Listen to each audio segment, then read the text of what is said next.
Imagine thriving in a harsh desert environment, not just surviving, but building a powerful kingdom. That's exactly what the Nabataeans did. Today, we'll uncover the ingenious water management techniques that allowed this ancient civilization to flourish in Jordan's arid landscape, and why their skills were far more advanced than you might think. The Nabataeans were masters of rainwater harvesting.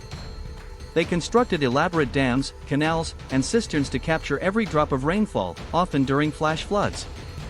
These systems weren't just simple ditches, they were precisely engineered to maximize collection and minimize erosion, directing water into storage for later use. One remarkable example is the Qasr al-Bint Dam, still visible today. But their innovation didn't stop there.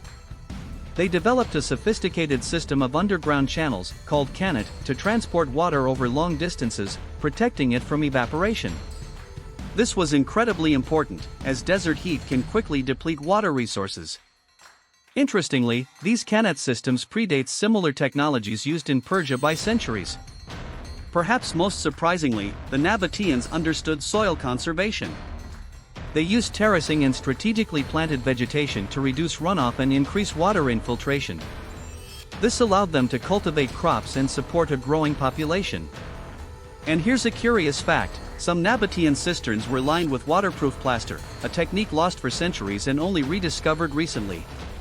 So, the Nabataeans' success wasn't about finding water, it was about expertly managing what little they had. Their advanced engineering and understanding of the desert ecosystem allowed them to create a sustainable and prosperous civilization.